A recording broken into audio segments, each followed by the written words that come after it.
Good evening, Dhamma friends. Welcome back to OPRC class, online pattern class day 105. We will be starting the class by paying respect to the Buddha. Sadhu, sadhu, sadhu. Namo tassa bhagavato arahato samma sambuddhassa. Namo tassa bhagavato arahato samma sambuddhassa. Namo tassa bhagavato arahato samma sambuddhassa.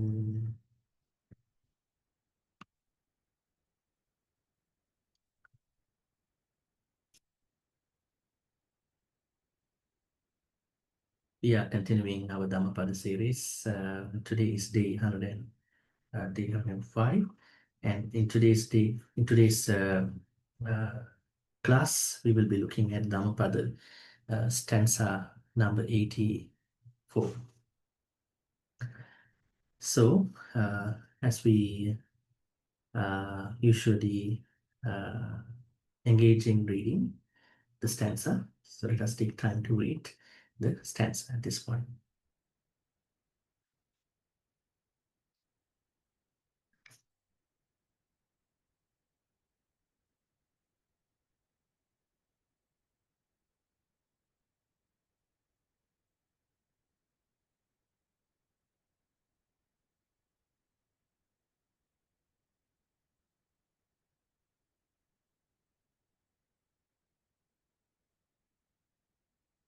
Na atta hetu, na parassa hetu, na putta miche, na danang, na rattang, na ichcheya adhammena samiddimattano, sasilava, panyava, dhammikosaya.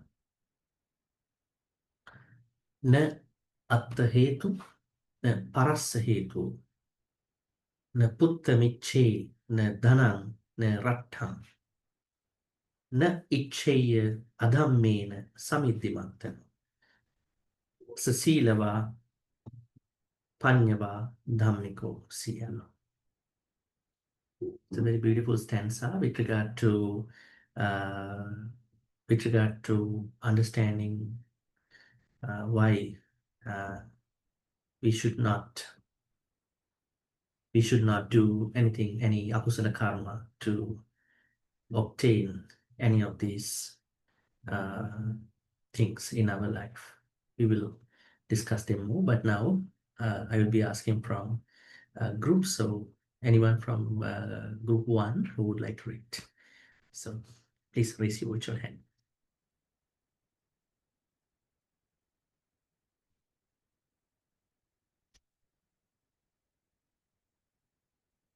Group 1. And if not, group 2. Yes, okay, please go ahead. Thank you, Bhante.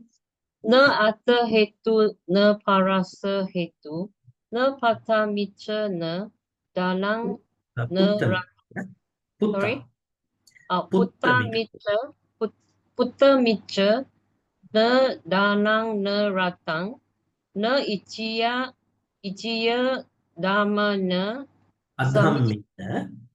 adamina, sami di matano, Sesilava Panyava Dhammikosia. Great. Thank you. And then group 2 is Chupeng. Are you from group 2? Group 3. Now it's group 3, right, Bhante? Now it's group 3. Yes, somebody was missing. Yes, group 3. Good evening, Bhante. Yes, good evening. Na atta hetu, na parasu hetu. Na puta miche, na danang, na ratang. Na icheya adamina samidi matano. Sa silawa panyawa damiko siya. Hey, great. Thank you, Bhante. And group 4, it's KPL. Thank you, Bhante. Na atta hetu, na parasa hetu. Na puta miche, na danang, na ratang. Na icheya adang mena samidi matano. Sa silawa panyawa damiko siya. Okay, great. Thank you. Group 5. Yes, Melinda, please. Thank you, Bhante. Na atta hetu, na parasa hetu, na putta miche, na danam, na ratam, na icheya adamena sami dimatano, sa silawa panyawa damiko siya. Thank you, Okay, Bhante. great. Thank you. And group 6. Yes, same form, please. Na atta hetu, na parasa hetu, na utam michi, na tanam, na patam, na ichiya adamena sami da matano, Sami di matano. tami, sorry, sami da, Sami di, I. sami di matano, sa silawa panyawa tamiko siya. Okay, great. Thank And you. group 7.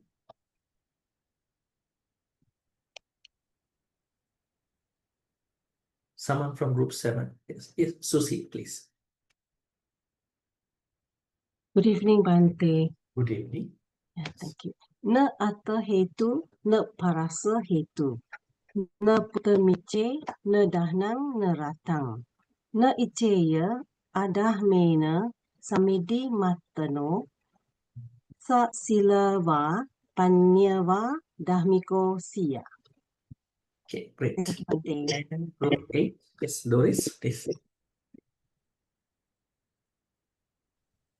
Thank you, Bhante.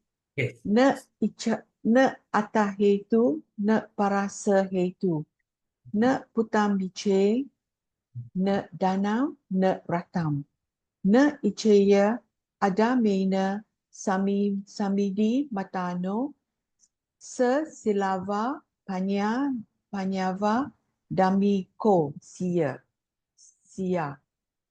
Okay, great. Thank you, Bhante. Yes. All right. So then now I will be asking from others. If anybody wants to read, you may raise your virtual hand. I will start with Oi, please.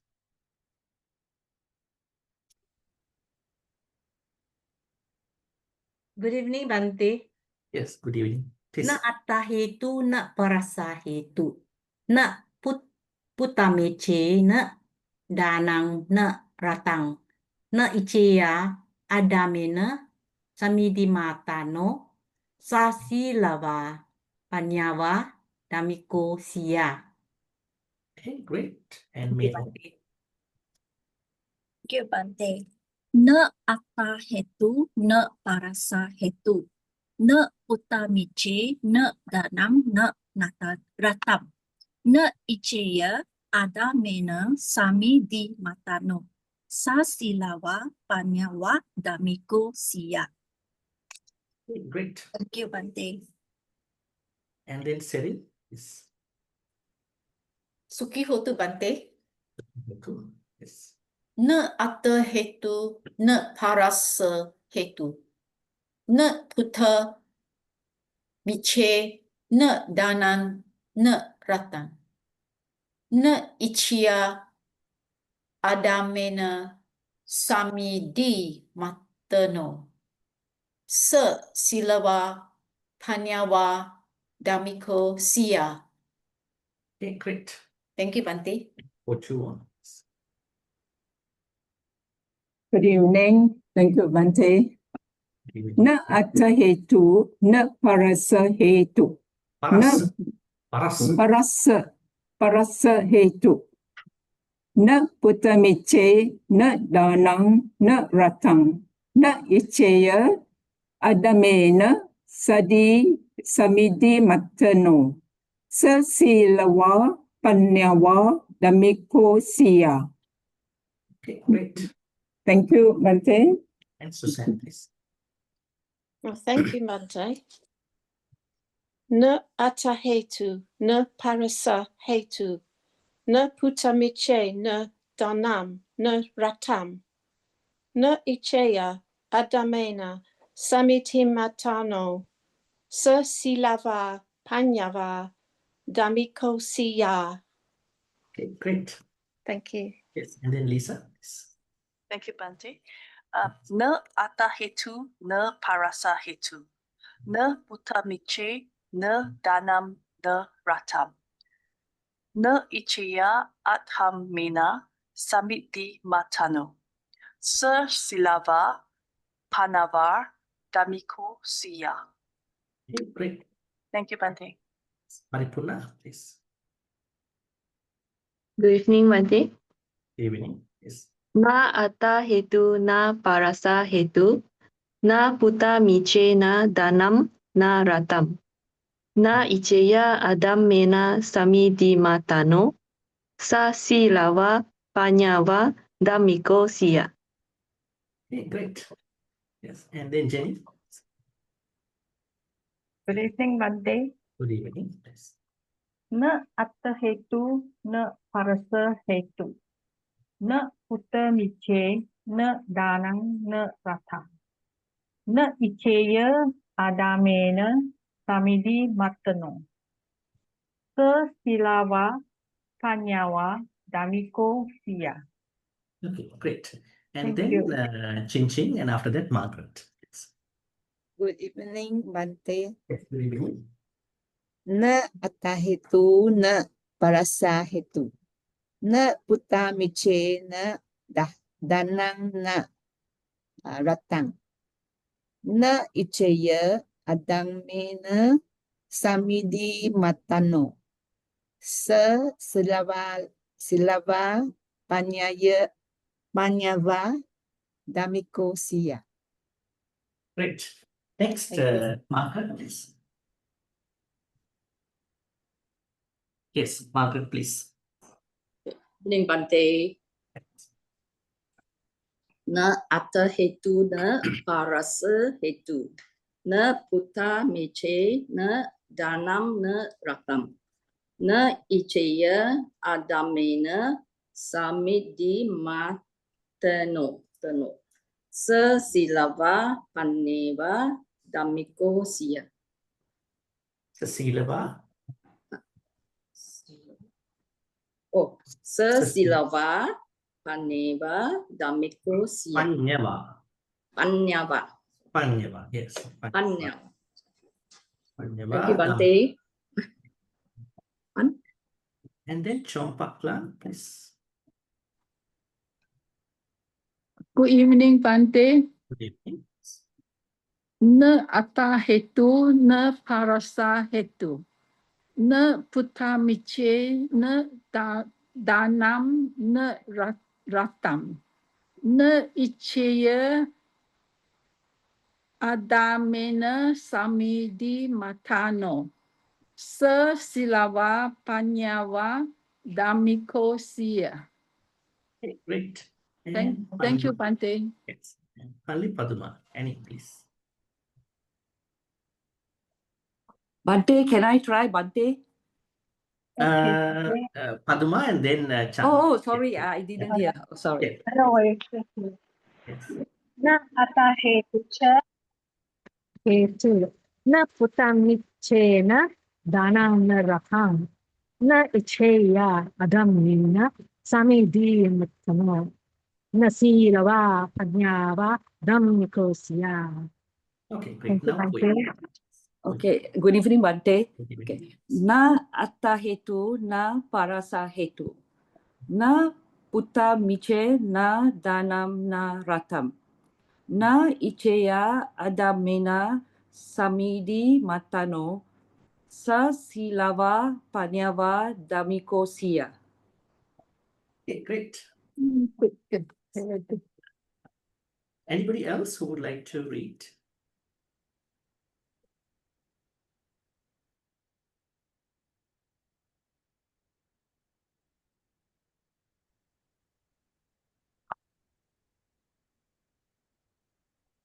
Yes, Katie. And I'm just looking at anybody who joined lately. Good evening, Bhante. This is Pallavi. Yes, I'll give you after Katie. Katie and Pallavi. Yes. Okay. Yes, Katie. Good evening, Bhante. Please. Na atta hetu na parasa hetu na putamiche na dangnam na ratang na icheya atamena sami di matano sa silawa panyawa tamiko siya. Okay, great. And Pallavi, please. Good evening, Bhante. Na atta hetu na parasya hetu na puttamiche na dhanam na ratanam na icheya adhammena samidhimattano sa silava panyava dhammiko siya. Okay, great. And anybody else who would like to read? Do we have any other newcomers in here today? Let me see. Right.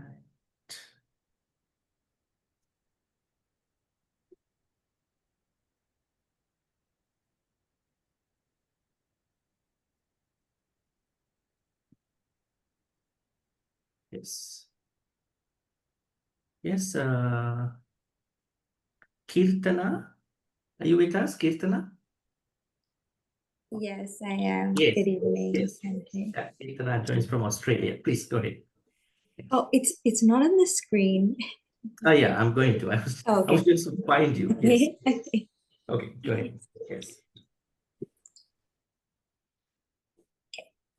Na ate hetu na parasa hetu na putamiche na danam na ratam na icheya adame na samidi matano sasilava panava damiko siya.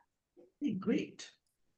I don't think any of you are new to Pali, because I think you have the knack of reading, picking up. All right. If there is nobody at this point, we will get into the discussion. First, I'm going to look at the literal meaning of this Pali stanza, Dhammapada stanza 84. And then we will get into the contextual aspect. Na atta hetu, na parasa hetu. You know, in Pali, when you see na means not, right? Na means not.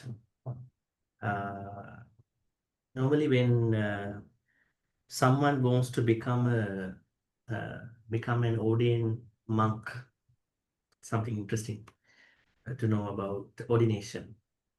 Or maybe when someone wants to become a higher ordained monk, Upasampada monk, senior Sangha members are supposed to ask questions. They're asking,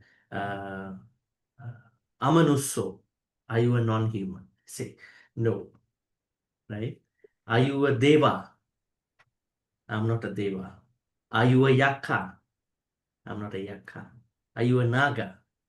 Because it is not approved to ordain someone who is not a human. I think I shared with you a story, right? One day there was a man, actually he's not a man, he was a Naga. Nagas can take different forms. Buddhism talks about two types of Naga. One is living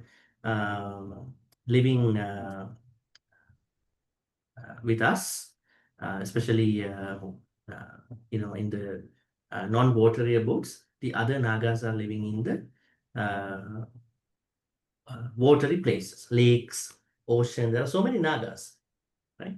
So Nagas can take shape. So then it is very important for the Upasampada aspirant, Pabbajja aspirant to deny at the beginning. When they were asked, are you a Naga? You have to directly say, no, I'm not a Naga. Right? Because, the reason, non-humans cannot lie. Whereas humans only can lie. That's a very interesting remark in the Buddhist text. Yakkas cannot lie. Devas cannot lie. Only humans can lie. That's why we have both good and bad. We can do good karma. We can also become the worst monster in our life. Right? So we know these two opportunities and we have to pick up the a better option, especially Dhammapada. And na means here not, right? Na atta hetu na parassa hetu. Atta hetu means, atta means on. Hetu means sake. Not for my own sake or your own sake. The parassa hetu, not for somebody's sake. So the implied sense has to be applied here. That is, should one act unrighteously, right? Not even that. Now, putta michaya, even to get a son or a daughter, or even to get more wealth, even to become a politician, maybe a certain leader in a certain place, municipal council, even the provincial, state government, federal world, one should not do these things. One should not engage in akusala to gain these things. These are not bad things, right? Now, say for instance, all these are not inherently wrong. Right? To do something for myself, to do for my loved ones, and for other people, and to make money, and then to be able to obtain property, estate, and other things. If possible, if eligible, to run for a political office, to become a politician, to become a leader. These are not bad things, right? But the problem is the way how someone is going to engage in the particular activities to gain these things. So they are not morally evil. They are neutral goods. But the Buddha says, never engage in akusala to do things for you, do things for others, to make money, to get loved ones, and then even to own other things, and even to run a political office. Never ever use akusala to obtain any of these things. Not even that. With a larger, broader perspective, the ichcheya adhammena samiddhi mattano. Samiddhi means prosperity, right? Success or prosperity. Attano samiddhi, one's prosperity, my own prosperity. When you think for yourself, your prosperity, na ichcheya, do not wish your prosperity through adhammi, unrighteous means. Right? If someone is not using akusala ways to find good things for oneself, good things for the loved one, society, and to obtain loved ones, and to own possessions, and to become a leader politically or even socially, and the one who is not looking for the overall prosperity, one's prosperity through adhamme, through unrighteous ways, that person is an ethical, moral, wise, and righteous person. Such a person should be, technically, is eligible, deserves to be virtuous, wise, righteous. Now you will understand, taking precepts, maintaining precept is not just a temple activity. It also connects to our earning money. It also connects to how we create our prosperity, how we create our reputation, how you get connected to your loved ones, how you look for the loved ones, how you look for the community work, how you think about the country. So that means morality connects to a lot of things in this world. But some people might think morality is just spending a day with certain very high-end precepts. No, that is a different context. But morality connects with our expectations, how we earn these things, how we make a living, how to connect, right? How we run leadership, and all these are connected, right? So then there's let's take a look at the last line over here. Silava, Panyava, Dhammiko. That means we have to become virtuous, wise, and righteous at the same time. Sometimes people are only moral but not wise and righteous. Can you think about an example? There are people who are only moral, but they are not wise and no righteous. Is there any precept in the 5 precept or maybe 10 kusala kamma where Buddha talks about making money? Is there any mention about making money in terms of 5 precepts or 10 kusala? If not, where is it mentioned? Sigalo Vada Sutta, Bhante. Yeah, we have to go to individual suttas for that. But in the basic morality, there is no mention about how to make money, right? That means morality alone, it's not a complete spiritual path. That's what it says. Sila alone does not make us good people. But Sila is the starting. Yes, we have to keep our Sila. But Sila alone doesn't make sense. So then, in order for us to find out wealth management or maybe how to make money, actually, we have to get to our most important, beautiful path, noble eightfold path, Samma Ajiva. There Buddha talks about. You have to get rid of certain unnecessary professions. It is not about the 5 precepts. It is more about how you make money in righteous means. That means there may be somebody who is giving a dana with unrighteous means, commissions, badly gained commissions, putting people on betrayal, cheating on them, swindling on them, right?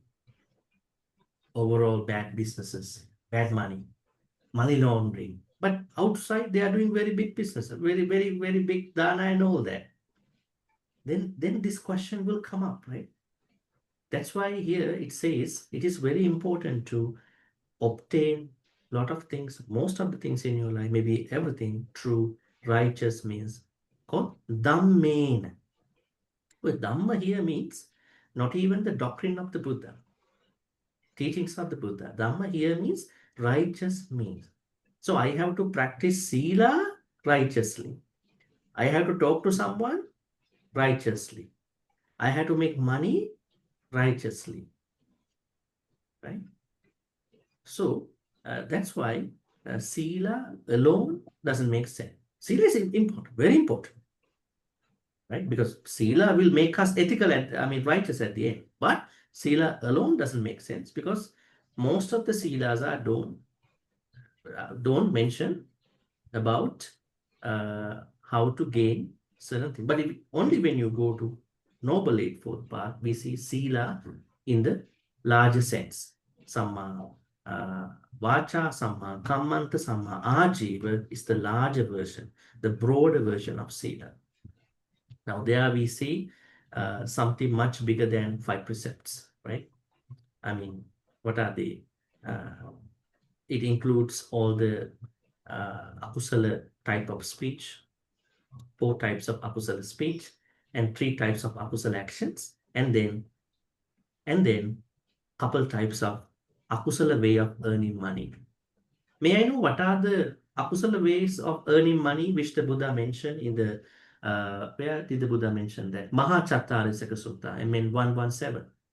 How did the Buddha say?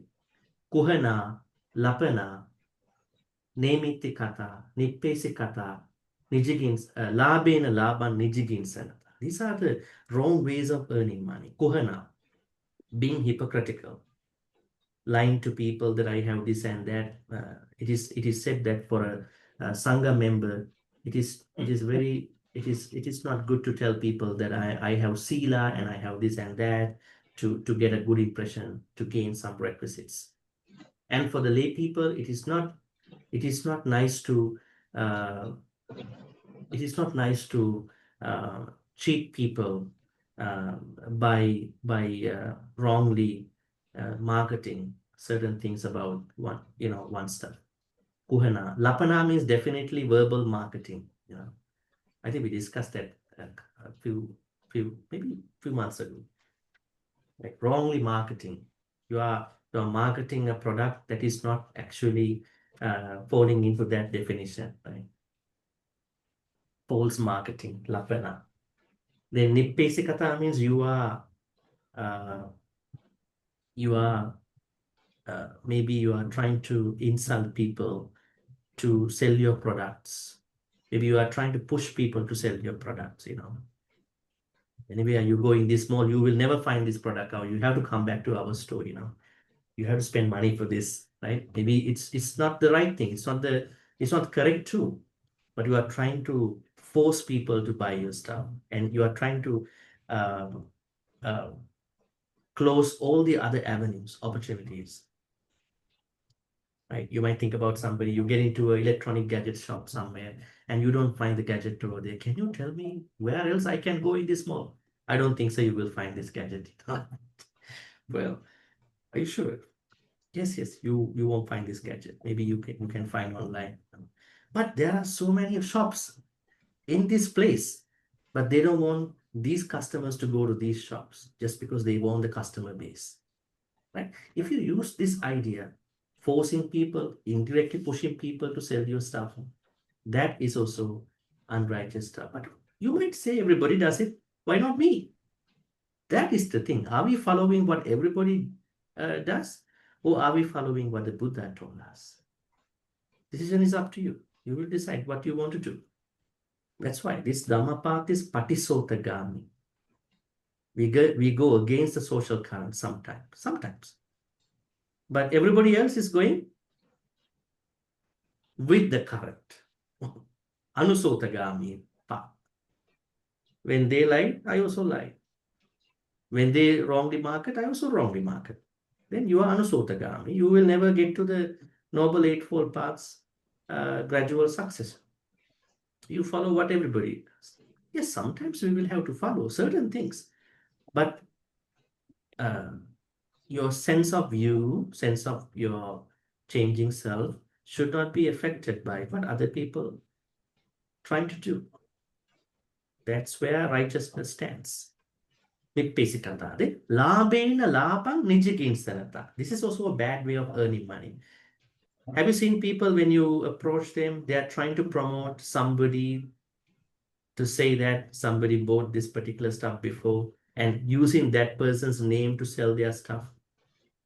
You know, a few months ago, this particular famous person came to our shop and bought the same product, you know, I guarantee, you know, right? So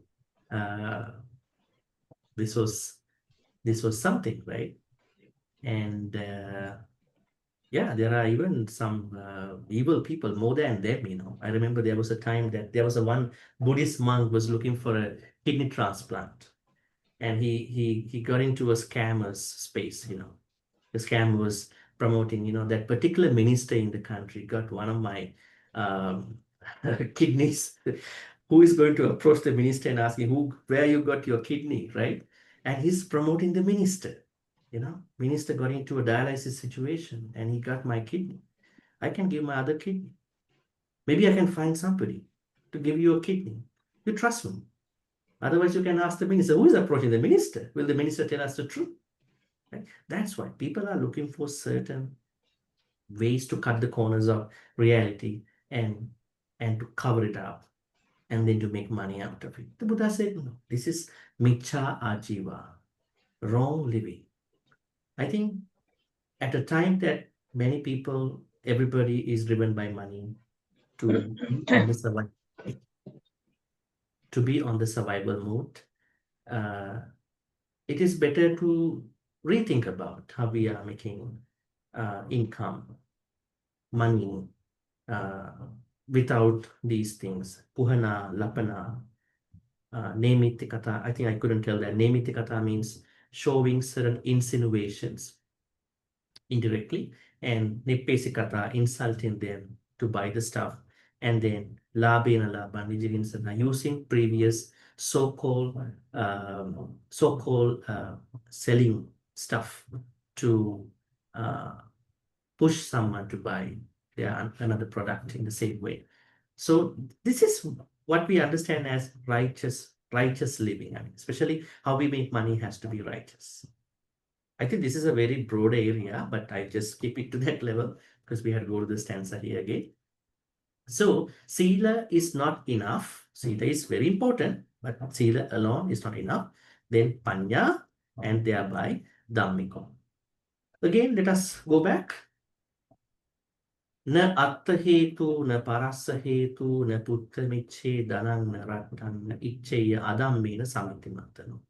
One should never wish samiddhi, success for oneself in the ways of one's own well-being, atta hetu, and for other people's well-being, especially when you think about your loved ones. There are people who might say that I may have done, like they are creating moral excuses, behind their wrongdoings.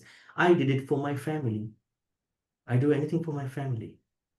Are you doing anything for your family? I mean, think about what is anything. Everyone does it. And it was necessary for me to do the wrong thing. So these three are moral excuses, right? So I think the first thing that we need to understand is that whatever you want to do to become successful, prosperous in your life, should base on something that is righteous, going beyond moral excuse, such as I did it for family.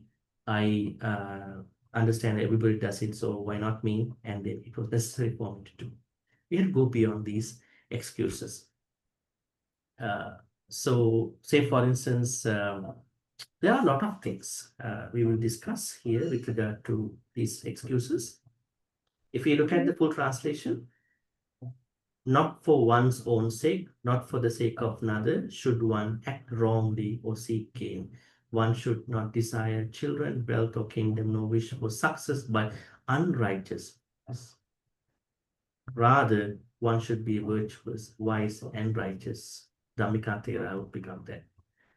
Now think about the career, right? What are the things somebody or some people can do to bypass righteous areas with regard to their careers, right? There are people who might falsify data, right? They might overstate achievements, right? Perhaps they might sabotage other colleagues. This is happened, actually. This is a very normal thing that many people do, right? They want to sabotage their colleagues to stand out in their career because they know I'm the next. If I sabotage my superior, I can get to that point. So this is the place where Buddhism should remind you that Buddhism should come to you, not only on the retreat day, not only in the chanting new moon, full moon day. Buddhism should come to you before you do the wrong thing.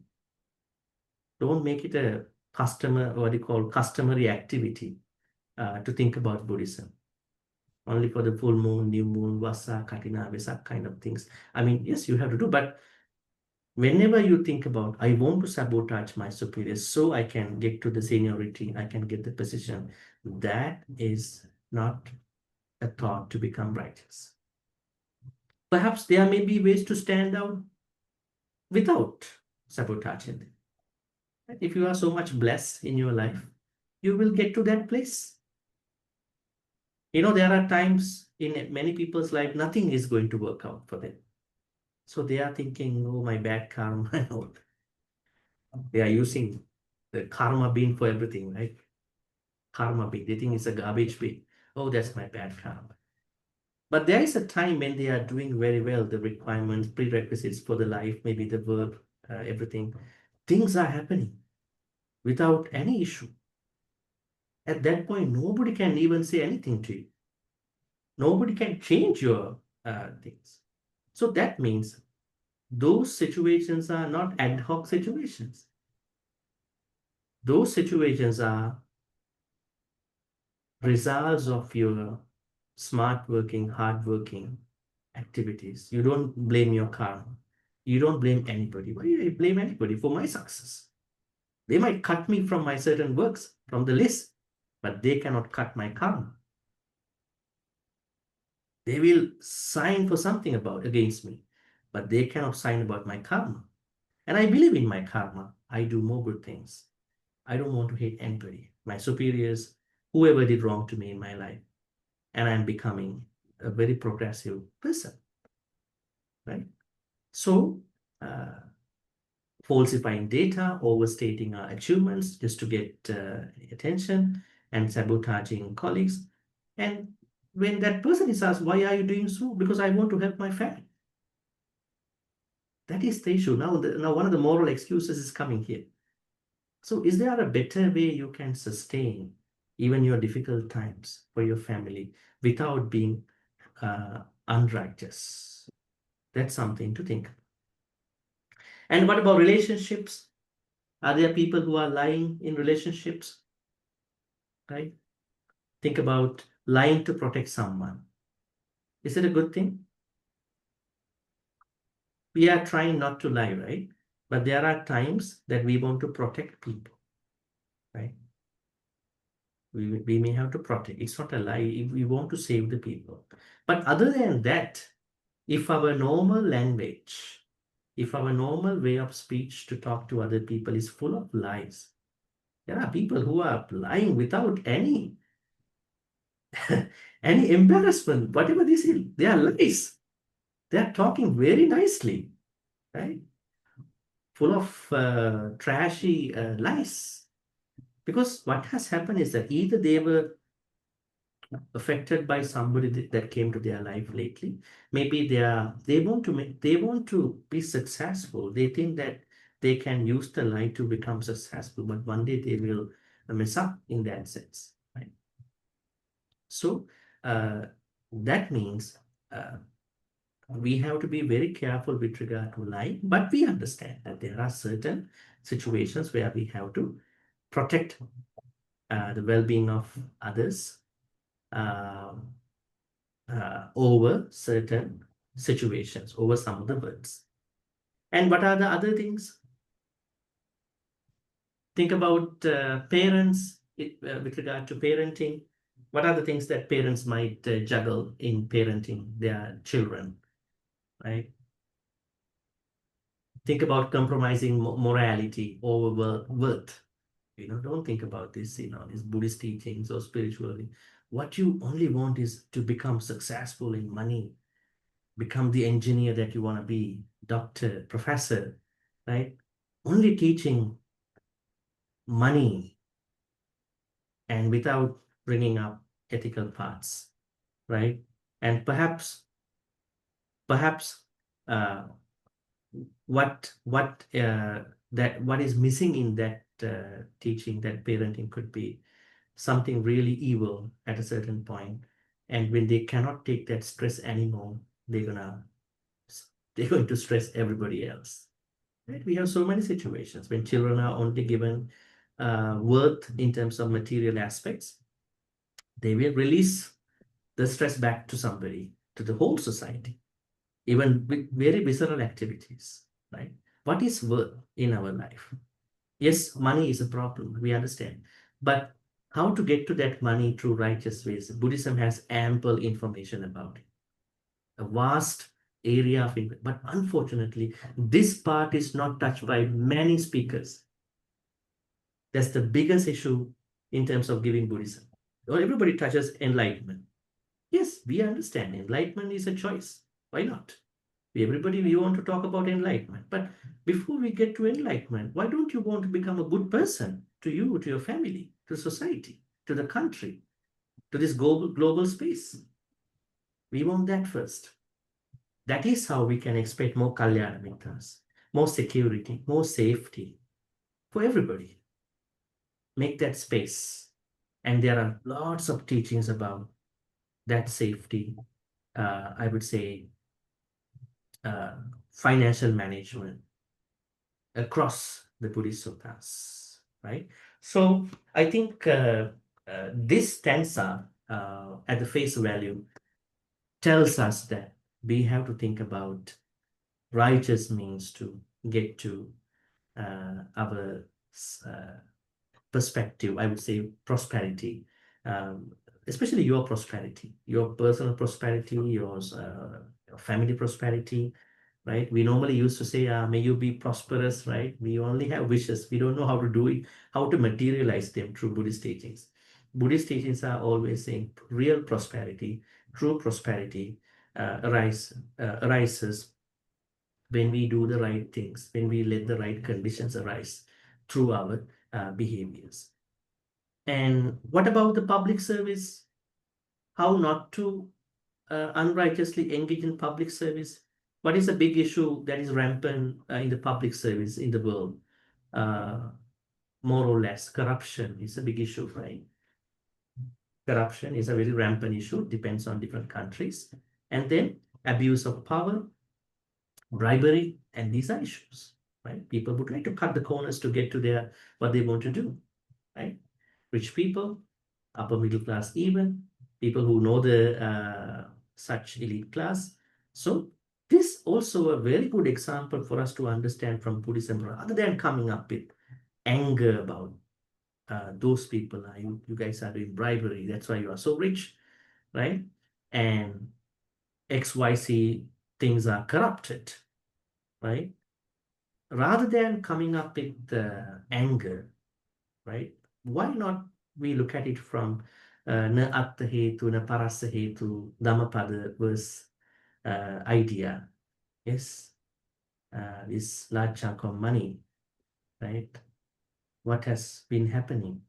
That's why Buddhism is more relevant, more important to 21st century. Not because it only talks about enlightenment.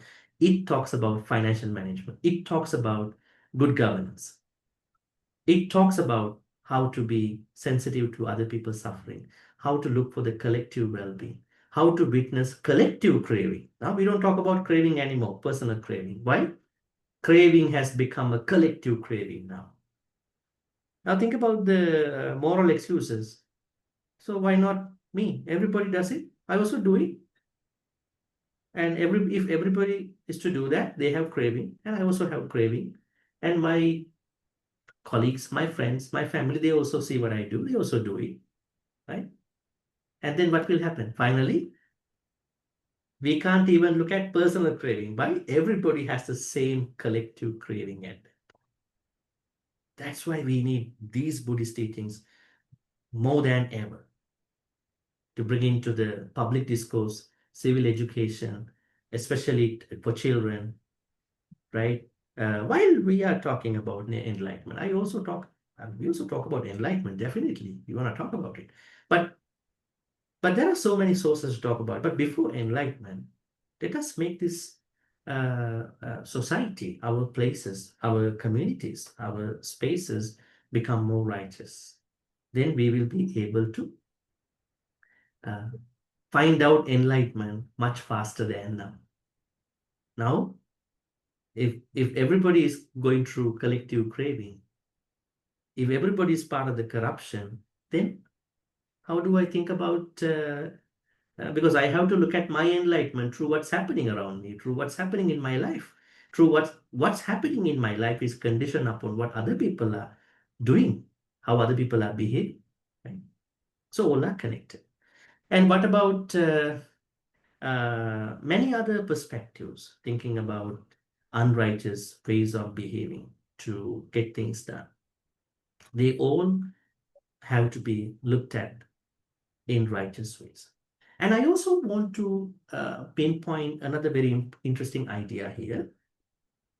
Now, you know Dhamma, D-H-A-M-M-A, Dhamma, right? This Pali word Dhamma is not a standalone word. Why? Pali word Dhamma has multiple meanings, right? I think we discussed that long time. One of the very famous meanings of Dhamma is teachings of a venerated, respectable teacher. Dhamma of Hinduism, Dhamma of the Nigantanatha Buddha, Dhamma of Jesus, Dhamma of the God, Dhamma of Islam, and Dhamma of anybody. That we call Dharma actually, Sanskrit, but Dhamma is Pali. One meaning is the teaching of a very venerated teacher, enlightened level of teacher in the first place. Another meaning of Dhamma is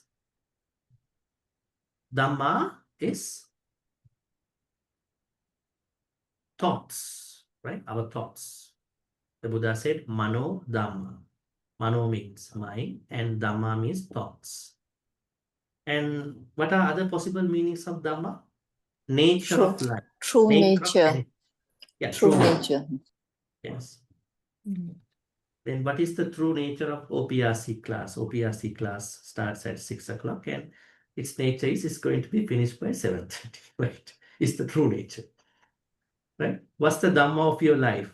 What's the Dhamma of your daily life? Think about what you're doing in the morning, how you wake up, get up, how you started your day now, how are you going to end up this day, right? So everything has a visible reality and an invisible reality, or even a reality that is going beyond visible, invisible levels, right? Understanding that reality is the key to become happy. When we understand the reality, even from a external perspective, help us to become happy. There are people asking how to be happy, but they never want to understand the reality. Don't ask me about what's happening to me. Tell me how to be happy. So how to tell you how to be happy? Because you are living in your own life. It's better to look at things in a bit of grounded perspective, right? So now we understand here, there are many other meanings. One is the teaching, another one is the nature, true nature of anything true or whatever the nature, true nature is included, and thoughts. And are there any other meanings of Dhamma? Dhamma is the cosmic law, cosmological truth. What is the cosmological truth? We have a cosmology. That means we are living in certain different continents.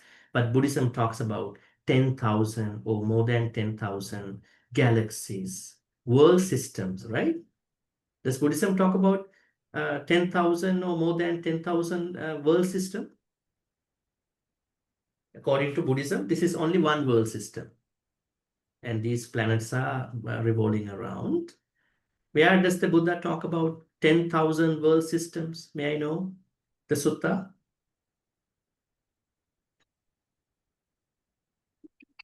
Why should I look for it? I'm not concerned about it, right? Where does the Buddha talk about 10,000 world systems? That's why every day you are hearing this sutta, even on, what do you call, as a full moon day. Dhammacakkappavattana Sutta, the Buddha's first Dhamma talk. And at the end of this, in the middle of this sutta, the Buddha says that the Saddha Manusami, so there's a certain cry that was made by Chatu Maharajika Deva. The sound went into, the sound or cry went into the next heaven. The next heaven is Yam. And then to the next heaven, what is it? Tavatits. And then to the next one, Tusita. And then to the next one, Nimmana Rati. And then to the next one, Paranimita Vasavati. And then it went even to the Brahma world, Brahma Parisajja, Brahma Purohita, right? And it ended up with the last one, Akanita. In every part of this transmission of this sound, cry, because Devas were excited. Oh, what is this? Dhammacakka came in now. The Buddha released Dhammacakka. Now Dhammacakka is going like this. And now we know Buddha is doing that somewhere in India. And now they were informed by the sound, right? And what happened? Then every time one Deva world or one Brahma world is accepting, is hearing this sound, it even went into 10,000 world systems. And Buddhism does not talk about one particular world system. That's why our knowledge is too minimal, right? We are still waiting for the scientists' understanding how to look for the other worlds, right? So if scientists are going to find out another world system, we have no problem. The Buddha talked about it already, right? In the Dhammacakkappavattana Sutta. Anyways, another meaning is cosmological truth, or maybe cosmic truth. What is the cosmic truth in our life? When we look at the earth and this system, we understand we are reborn, and then we age happily or unhappily, depending on where you are now in your age. And then we maybe get sick, we may get sick, and then we will die one day. Does this happen because of my bad karma or your bad karma? Are you dying because of your bad karma? No, it is because that is the cosmic law, right? But why you are dying? Is it a bad karma? It may be a bad karma. Why, when, how you die will be a bad karma, right? If you have a premature death, if you are always sick, you have that pain, this pain, you have to go through this and that all the time, there may be a reason. But if you normally catch up normal sicknesses, aging issues, they are pretty normal stuff. As Buddhists, you are not going to complain even about them. Because this is cosmic law. So Dharma has so many meanings as such. So here, the Buddha used the Pali word which has a before Dhamma, Adhamma. Adhamma means unrighteous. Actually, Adhamma means unrighteousness. Akusala way of living a life. If we look at it from Panchasila, 5%, killing, stealing, sexual misbehavior, lying, and intoxication, right? They are the fundamental level of akusala life. Are there people who are doing all these five in this world? There are. Are they only doing it? Are there certain non-humans who are doing certain activities too? Yeah, some non-humans also do those things. They get intoxicated and they sexually misbehave. They steal. They even kill other beings. May I know where you can find out those information, where non-humans engage in akusala? What is the sutta for that? Atanatiya Sutta. Right? Atanatiya Sutta. What is this sutta? Of course, you might not know because Sangha members are doing an overnight chanting ceremony. They are chanting this around like 4 a.m. You might not know about this thing, but you may have perhaps heard about this thing. In the Atanatiya Sutta, it is said that Ayang yakko ganhati, Ayang yakko avisati.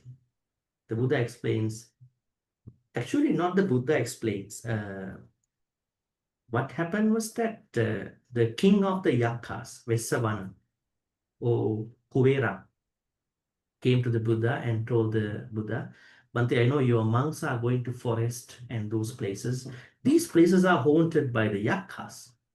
If you don't teach Atanatiya formula to your Sangha members, then Yakas will hurt your Sangha members. So I tell you, this is Atanatiya. I tell you Atanatiya, tomorrow you teach your Sangha members. And then what happened? When Yakas know Sangha members know about them, they will not hurt. Actually, this is very interesting, right? When the non-humans know that humans know about them, they won't hurt you. What kind of knowing is this? At least you know the nature of their evil activities, unethical activities. But unfortunately, a lot of people think Atanatiya is a sutta to chase out all the yakas. Right? You can't chase out the yakas.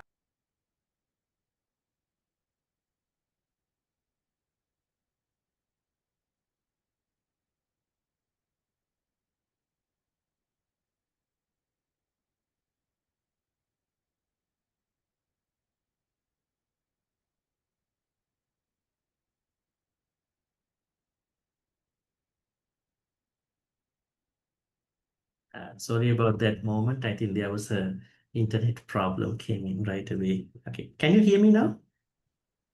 Okay, good. All right, so when the non-humans understand that I would say humans understand them, they won't harm. So in this way, there are certain non-humans who behave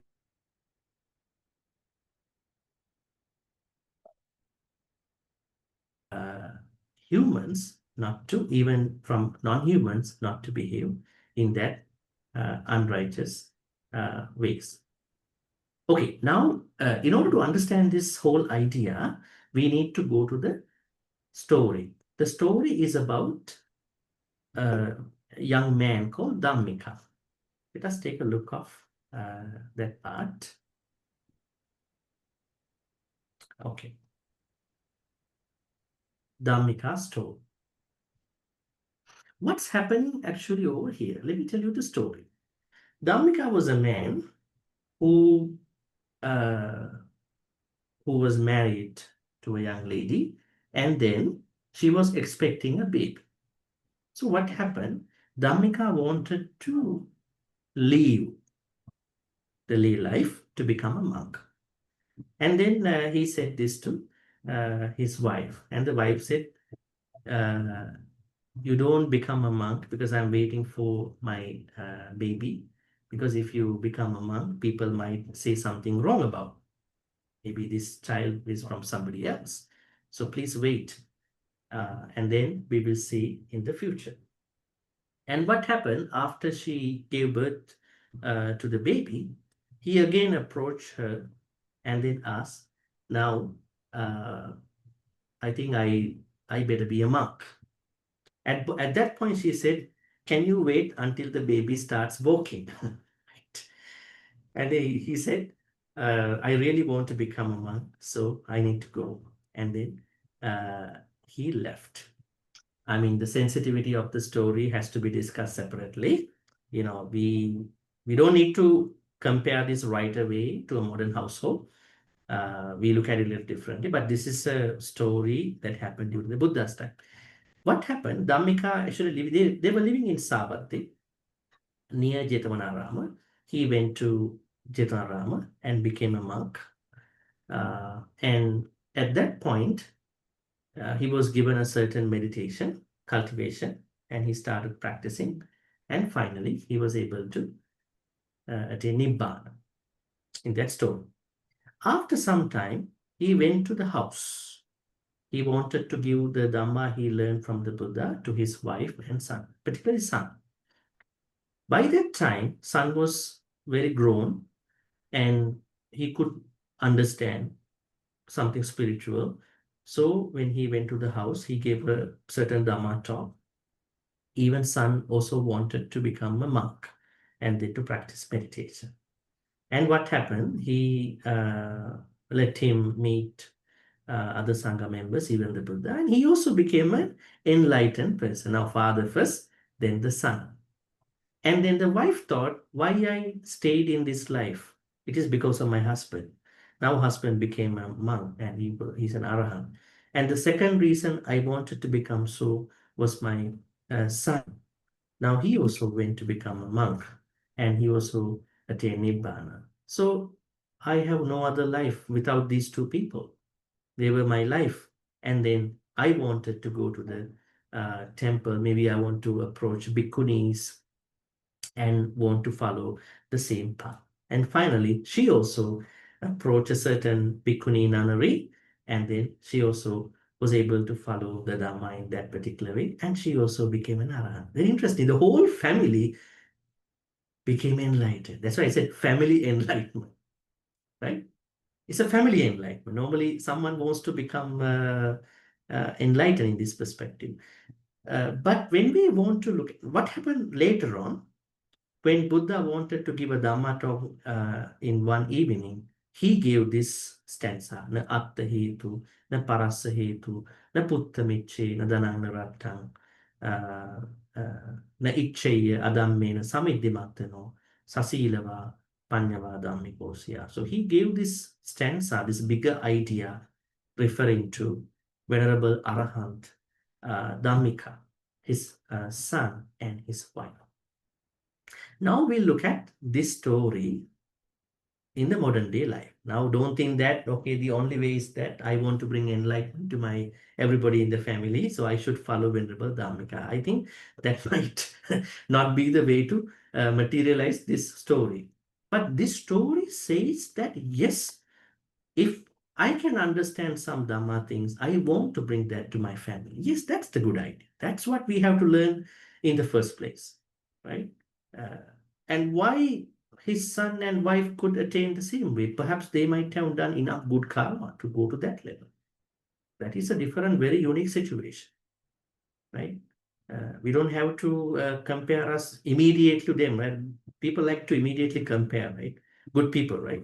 We don't have to do that because we are carrying our own karmas. Maybe they are ripened enough. Maybe they are not ripened too much at a certain point. So now we will learn about Venerable Dhammika's story with regard to our modern life. Okay, integrity is more important than any success. The verse reminds us, do not sacrifice your values just to get ahead. I think this is what I've been discussing earlier, right? Do not just engage in unnecessary, unethical things to get ahead. Whether it is a promotion, money, opportunities, or relationships, nothing is worth gaining through cheating, lying, harming others. For lay people, this becomes a guiding principle every time when you want to achieve something. Give this reminder to you. If I cannot gain it ethically, I don't want it. That's a very good idea. Right? If I cannot gain it ethically, I don't need to engage in that. Right? Ethical sense is very important because this is called Dhamma way. And then second, do not compromise your peace for other people's expectations, not for oneself, not for others, means that even pressure from family, society, or the workplace should never push you to act wrong.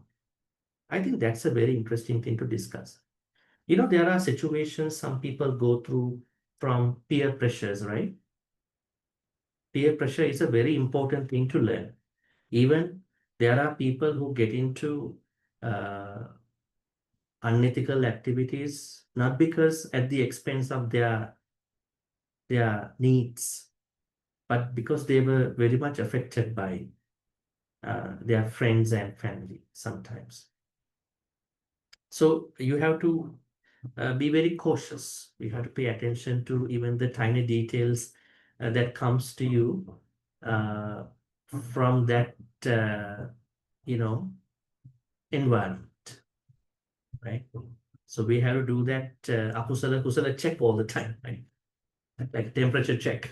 We have to always look at it. Otherwise, we will be affected very bad, right?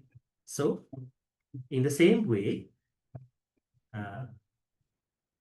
for lay people, this can be translated to, I can support my family without losing myself in the process.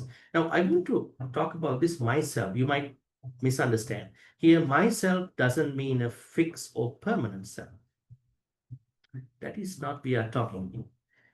But the changing and conditioned self, one that should be understood with wisdom, held with the right attitude towards not self. We call it anatta. Do we need a certain self within us to continue our ethical aspects, our morality? Yes. We need, right? Now, we even think about what you call reputation. Sometimes reputation could be a good trigger for you not to engage in unethical. I cannot do that. It doesn't mean to me. That demeans me. My reputation, what I built in this career, what I built in this my family. How can I do that? That demeans me, right? That's why the Buddha said in many places that there could be 4 reasons for people to avoid akusala. One is one thinks that if I do this, I will have to face the consequences. And second is that the other people will say different things about me. Third thing is next life. So we believe in the next life. And the fourth thing is punishment, right, in this world. But I think I would like to add another thing, that is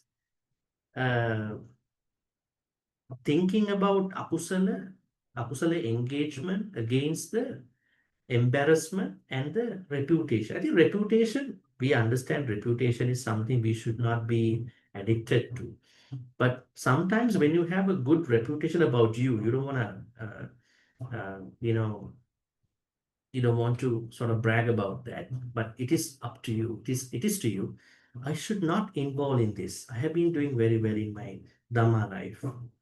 If I deviate from this at this point, it does not actually help me to move on from this level of my Dhamma life to the next. So that means there are many ways to understand the what you call disengagement of akusala, actually. So once again, I want to tell you that we have a continuing changing self. That is why we are thinking, I want to attain Nibbana. Who is attaining Nibbana?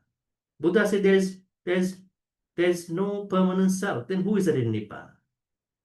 That's the question. That means we have a changing self. That is conditional. Conditional upon the karma. Why am I here? Because of karma. Why I will be reborn? Because I have not eradicated my karma. So I'll be reborn. So how to attain Nibbana one day? I have to engage in a conscious effort to go to that high level of kusala activities, right? But let's say if that is something that you want to push through, at this point, at least I want to be a good person. Because I understand the fruition of my good life, kusala life, will automatically bring me to that level, not through a lot of efforts every day. I want to meditate, keep chanting, right? Not just only that, I will do whenever I'm free, whenever I can do, but I understand the fruition of my kusala life to Nibbana will happen in that flashback moment. That means it is the fruition of my kusala life, not even one particular thing, as Buddha said in with regard to paramita.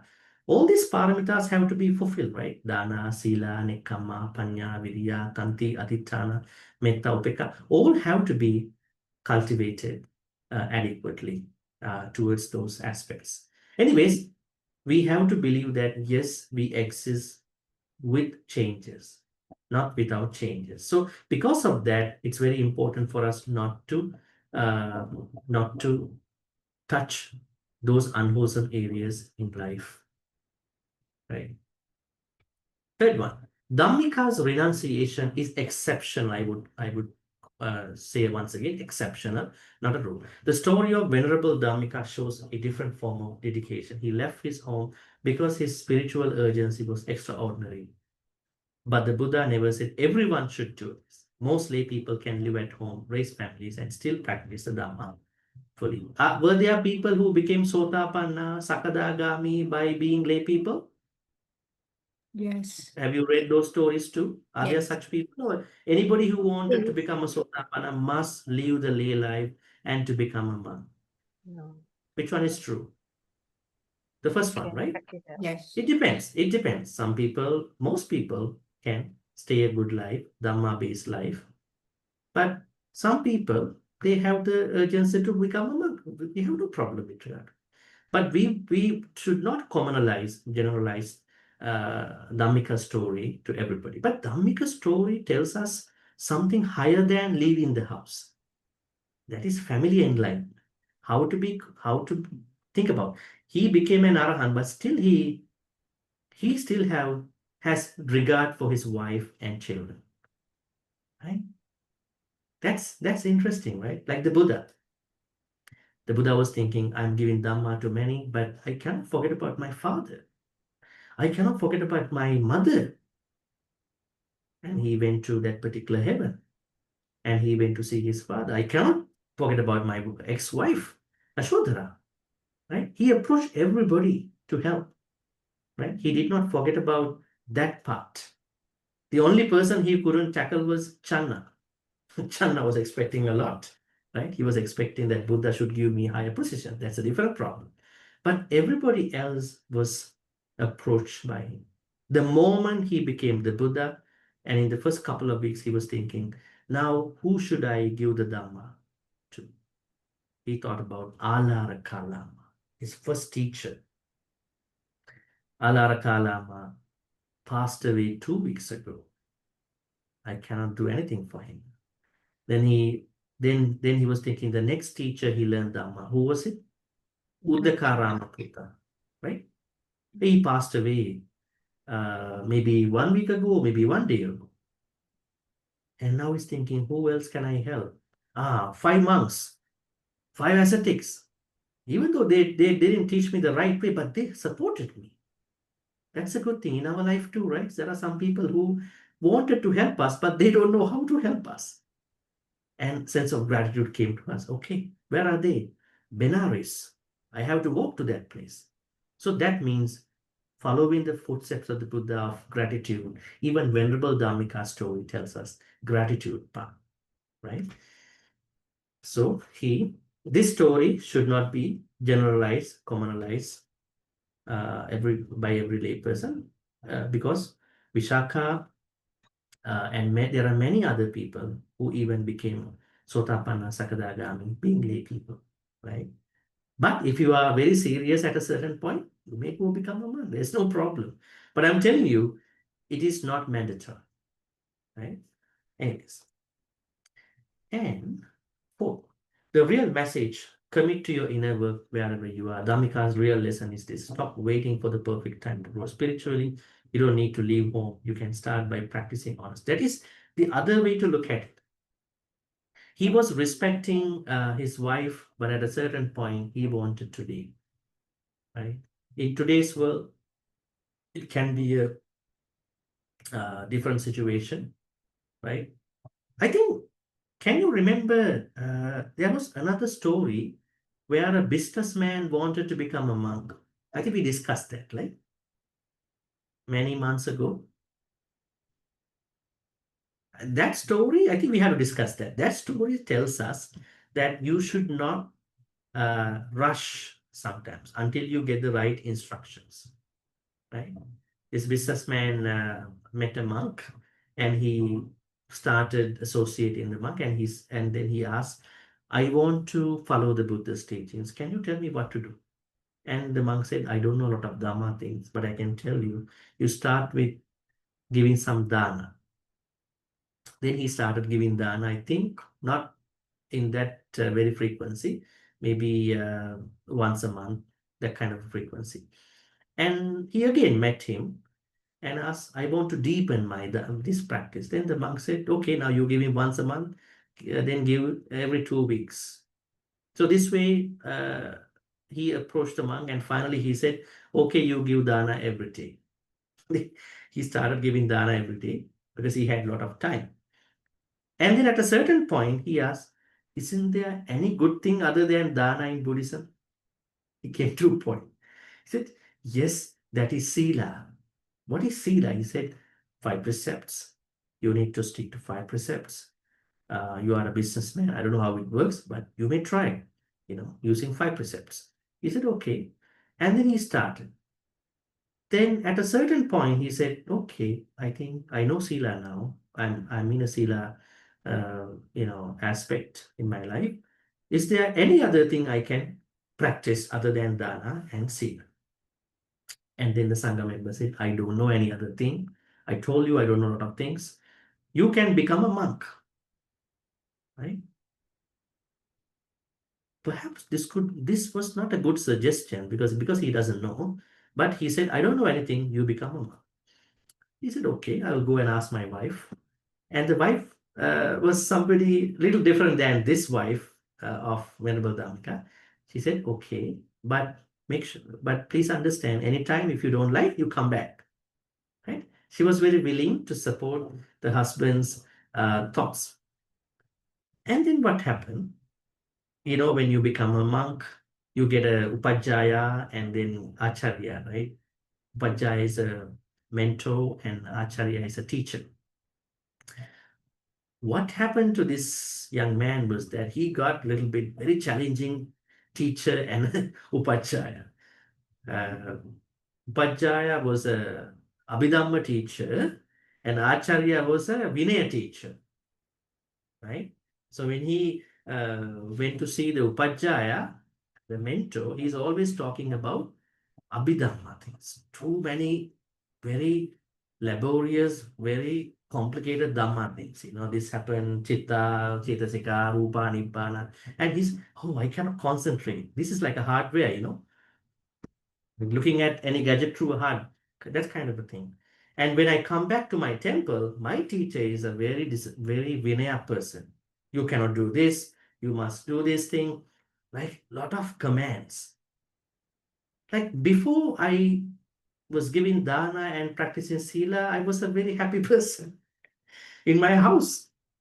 I just did it in my spare time. But now I feel I'm very stuck to this thing. I think I need some freedom. This is something like somebody's controlling me. Then he thought, tomorrow I'm going to go back to my house. I want to destroy. But there's no point of being a monkey because I have to struggle now. And Buddha knew this. So Buddha asked him next day when he was leaving, and he said to the Buddha the true story. And the Buddha said, forget about Abhidhamma, Vinaya, anything. I ask you a question. Can you take care of one thing? Oh, yeah, one thing is good because I did one things before. One thing dana was one thing, I did it for some time. One thing sila, I was, okay, what is one thing I want to do? I have to do. Okay, can you take care of your thoughts? Can you take care of your thoughts? When the lobha arises, can you take care of your thoughts? Your mind from lobha thoughts, immediately switch to the alobha dana. When the anger, hatred arises, when your mind is struck in something, can you bring metta onto that? When you are becoming very deluded, when you are confused about anything in your life, can you think about Panya? Panya here means being able to understand the causes, conditions, and effects, being able to see the larger, broader picture of everything. He said, yeah, that is very amenable to me. That is very practical to me. And then he practiced it in a foreseeable time. He was able to become an arahant. That means teacher matters. Yes, teacher matters, of course. Because when the right teacher rises as a result of someone's blessings, and even the enlightenment is not far away. But what I wanted to say with regard to this story and Venerable Dhammika's story is that I think different people need different instructions, different cultivations. Not everybody needs the same meditation, but we may do a generic meditation. But in order to get to that higher level, be a better person, even to become enlightened, a teacher is necessary to understand your akusala nature. I think Venerable Dhammika directly was benefited by the Buddha, and he gave those instructions properly, and that's how everything happened. So I think we don't need to, as I said, generalize Dhammika's story to everybody, but we learn from it from many angles. And we will look at the other three a little bit faster. You don't need to abandon your family, just abandon unwholesomeness. This is real part to family. Children, wealth, power. Not because they are bad, but because unethical means to obtain them create suffering. For lay people, the teaching is simple and liberating. Keep your family, keep your work, keep your home. Just remove greed and ego from them. This is how family enlightenment begins, not by leaving your loved ones, but by transforming the way you live with them through all these good things. I think that's very interesting, important.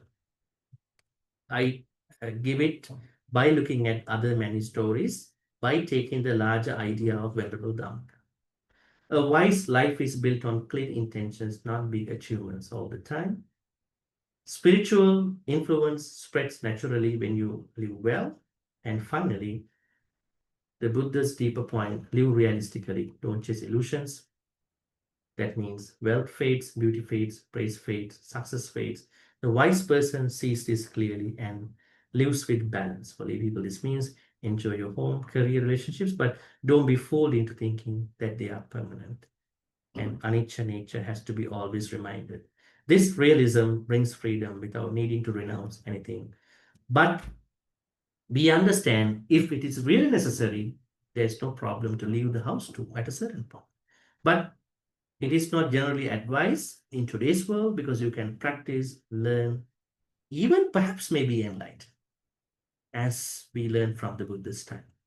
So, in summary, we can say, just like someone's pursuit to become enlightened, that shouldn't be a personal pursuit only. That can even bring into a family pursuit, finally. This is what we learn from Venerable Dhammapada. All right, any questions for today's story before we transfer the good karmas? If you have a question, please raise your virtual hand.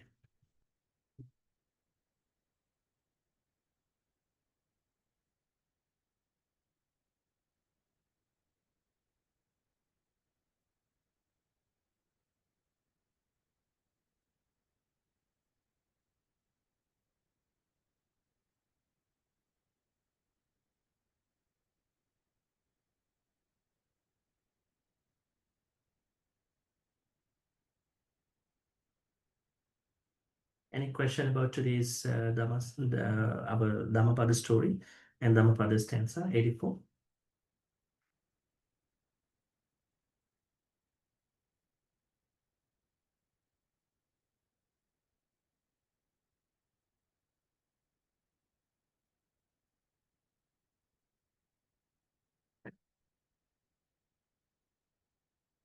Oh, I can see some questions here. Let's see. What about right livelihood? Isn't morality? Yeah, it is morally involved. That's what we've been discussing. The real statements, information were given by the Buddha in the Majjhima Nikaya's Mahachattarisaka Sutta. Let's read this Majjhima Nikaya Sutta.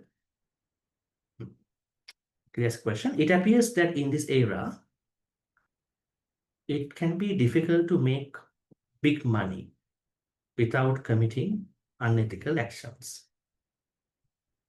Power and control are now in the hands of the billionaires because of their means to buy political influence and control governments. Like all religions, for Buddhism to flourish, it needs the support and patronage of the super rich and powerful, which seems contradictory to pose a dilemma. Now, the problem is, how much big money as Buddhists do we want? This is my question to you. Now, when you are so much driven by these billionaires, political powers, how they are handling the political superiors, we will feel it, right? But my question is, how much money do we want? That's up to you. So if you think that if you want to lift your current life to a little bit higher level, perhaps you may be able to find out some Dhamma ways to make more money. We don't have to go under those billionaires. We don't have to go under the politicians all the time, right? Then I think if this is very difficult, Buddha's time is the most difficult time for people to practice Samma Ajiva. Why? There was no democratic republican systems at that time. Most of the ruling systems were aristocratic, authoritative system. King decides everything. So my understanding is, yes, we do understand these super rich people, they control the economies, but it does not say that it affects our Dhamma journey to make a little bit of more money in righteous ways. Perhaps we think that to make more money is to do some underhand activities, unethical activities, right? So if we become innovative, creative in Dhamma way, I think we can create more wealth sources in today's world. We don't have to, I don't know what kind of unethical things you were referring to here. You're saying without committing unethical actions. This is another question here. I don't think that we have to go to that level, because if we are really, I think nowadays there is an issue with regard to hardworking versus smart working cultures. All these monies, if you look at those super rich people, most of their money are based on digital spaces, right? Digital money, right?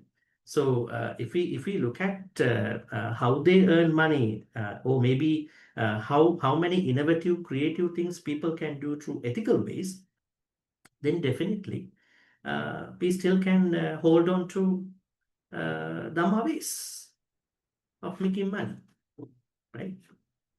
So first you need to decide how much money do you want. Then you don't care about these business people, political people. Okay, you have money to survive, you have money to do a little bit better than now, you should be okay. I think the problems will happen when you want to become that billionaire, right? That level.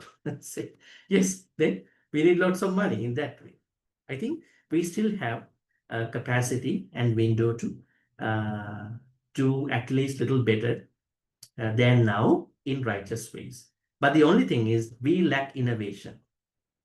That's why I'm telling people don't look at what the Buddha said about money, financial management, right? The Buddha said financial management in Singalovada Sutta, Patakam Sutta, Digajana Sutta, right?